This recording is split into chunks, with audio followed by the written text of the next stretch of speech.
کس مقصد کے لیے ہمیں پیدا کیا گیا ہے؟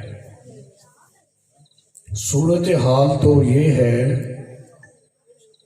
کہ جو چیز جس مقصد کے لیے بنائی جائے جب تک وہ اپنا کام کرتی رہے تو اس کا ایک مقام عزت ہوتی ہے، جب وہ اپنا کام کرنا چھوڑ دے تو اس کو اٹھا کر کوڑے کے ڈھیر پہ پھینک دیا جاتا ہے۔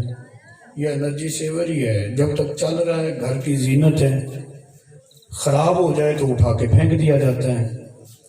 یعنی جیسے ہی جو چیز اپنے مقصد کو ختم کرتی ہے اس کی عزت اور وقار بھی ساتھ ختم ہو جاتا ہے۔ ہم شکوے کرنے کو بڑے تگڑے ہیں، شکوے جتنے مرضی کرا لو، اور پریشانیاں نے گھر دا ڈیرا پایا ہے، طواف ہمارے گھر کا ہی کرتی رہتی ہیں یہ مصیبتیں، پتہ نہیں ہم سے کیا ہو گیا، تمہیں پتہ سارا ہی ہے جناب۔ اللہ نے پیدا کس لیے کیا تھا؟ وَمَا خَلَقْتُ الْجِنَّ وَالْإِنسَ إِلَّا لِيَعْبُدُونَ، اللہ نے اپنی عبادت کے لیے پیدا کیا ہے جناب۔ اور جو چیز اپنے مقصد کو ختم کر دے تو پھر اس کا کوئی معیار نہیں رہتا۔ تو عید والے دن بھی مسجد میں نہیں گیا اور شکوے اتنے بڑے بڑے، تو بس اپنے مقصد کو پورا کرو، ساری مصیبتیں ختم ہو جائیں گی اور گھر میں اللہ کا نور داخل ہو جائے گا۔ یہ ہے ہمارے پیدا ہونے کا ایک مقصد، اللہ کی عبادت کرنی ہے۔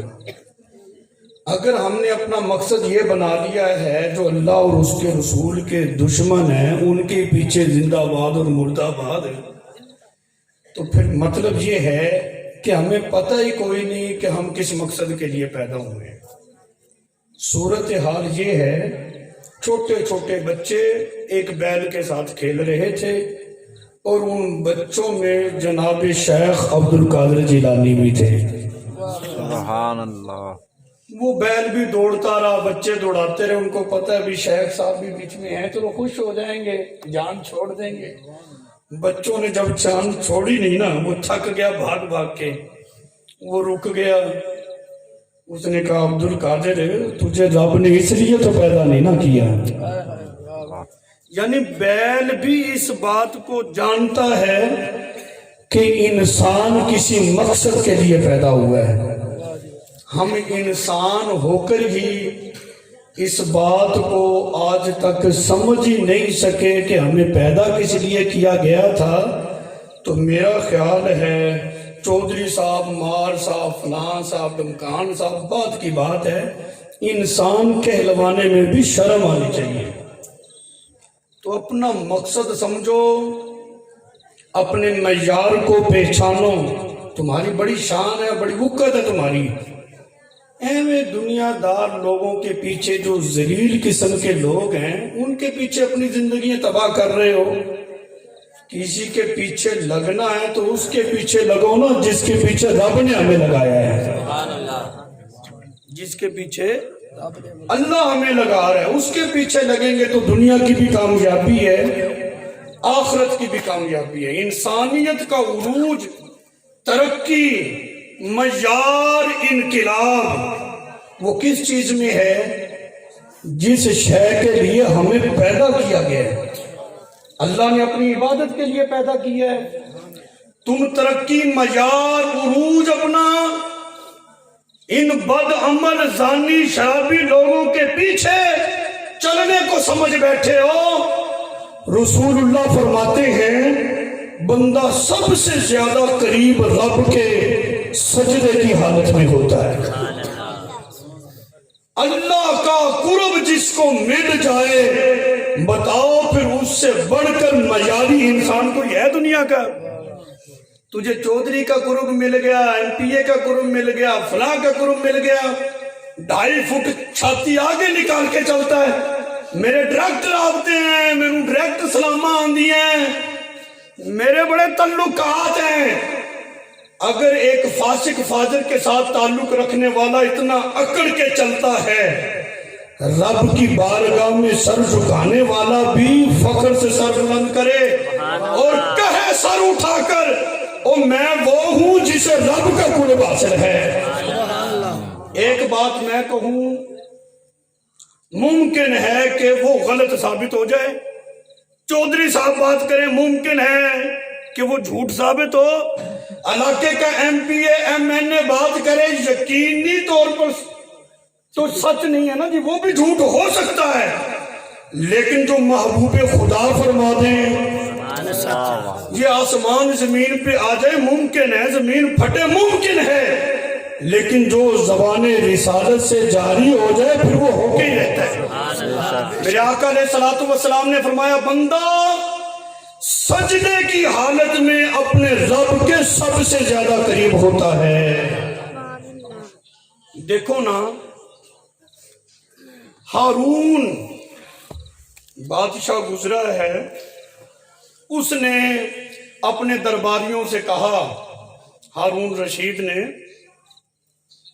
او میرے درباریوں، میرے خزانوں کے دروازے کھلے، جاؤ میرا خزانہ لوٹ لو۔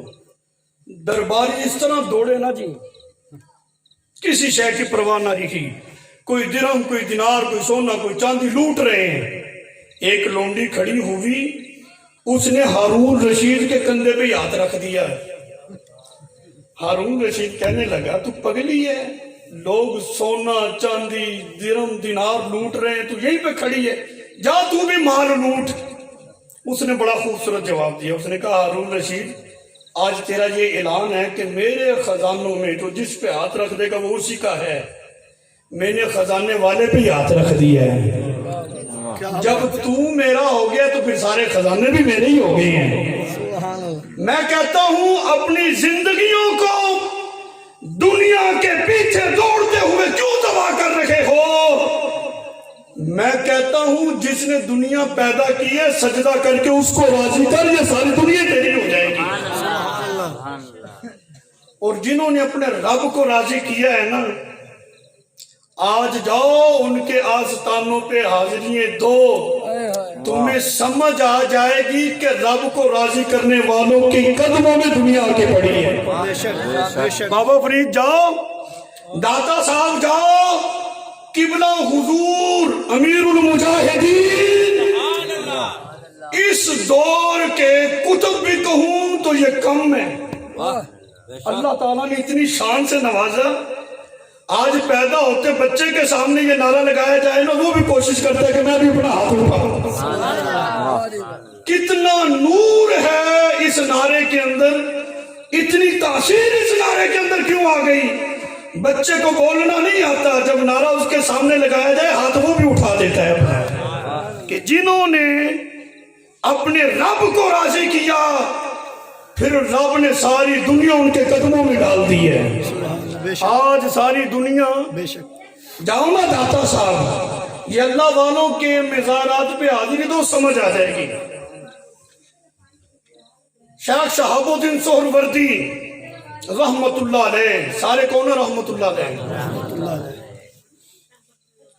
بہت سارے لوگ آپ کو ملنے کے لیے آئے، کوئی حاجتیں لے کے، کوئی دعائیں کروانے، آپ نفلوں میں مصروف تھے۔ مرید سارے چنگے نہیں نہ ہوتے جی، وہ جی بابا جی بادشاہ بندے نے، ایڈے ایڈے دوروں بندے آئے بیٹھے نے، وہ آدھے نفلہ چ لگے ہوئے نے، بھی چلو حاجتہ لے کے آئے نے، دعاواں کروانے کے لیے آئے، ان کو بھی تو ٹائم دے نا۔ بابا جی نے سن لیا، آپ نے سلام پھیر کر فرمایا، بڑا خوبصورت جواب دیا، کہنے لگے بھئی یہ جو مصلی میں نے بچھایا ہے نا، یہ رب رسول سے مانگنے کے لیے تو بچھایا ہے، سبحان اللہ، اللہ رسول سے لوں گا نہیں تو ان کو دوں گا کہاں سے؟ اور یہ حقیقت ہے، جنہوں نے اپنا ہاتھ غیروں کے سامنے نہیں بلکہ جھولی رب کی بارگاہ میں پھیلائی ہے نا، پھر وہ اگرچہ وہ دنیا سے رخصت ہو گئے ہیں، جانے والے آج بھی ان کے مزارات سے فیض لے کر ہی لوٹتے ہیں۔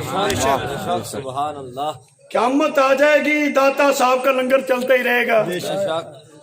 یہ جاؤ بزرگوں کے مزارات پہ، قبلہ حضور امیر المجاہدین کے آستانے پہ حاضریاں دینے والے لوگ فیض حاصل کرتے ہی رہیں گے۔ وجہ کیا ہے؟ انہوں نے لوگوں کے سامنے ہاتھ نہیں پھیلایا، پھیلایا ہے تو رب کی بارگاہ میں پھیلایا۔